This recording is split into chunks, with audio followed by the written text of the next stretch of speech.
Hey there, Jodie. Thanks again for coming back to my blog. Today we're going to talk about buy what fits your lifestyle.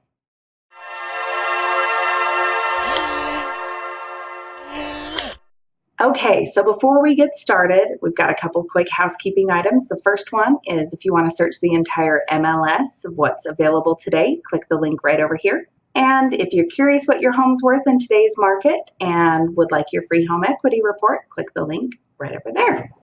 Okay, so I've heard this a lot lately, and I've had this conversation quite a bit in my car in the last month in particular, and it isn't just first-time home buyers that I'm having this conversation with.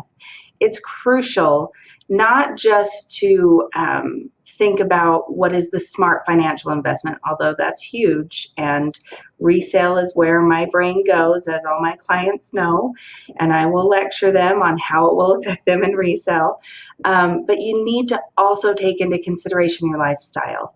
I've had clients buy what they feel like is the smart purchase, and they're just not happy there long term.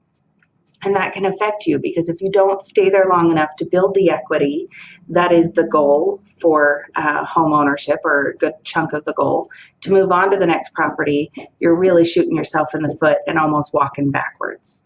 So it's really important to take into consideration what you do in your spare time, what your lifestyle looks like, what you do in the home, what rooms you utilize the most. If you're outside a lot, I have so many people think, well, I have to have a single family home because I want a yard. And then sometimes those buyers get into these homes and realize that yard work is not all it's cracked up to be for everybody. Sometimes it's required because of pets, kids, anything like that. But just really think about your lifestyle and whether a planned unit development or a townhome might fit your lifestyle a little bit better and what you like to do in your free time and when you're away from work. The other thing is proximity to the activities you like to go to friends and family.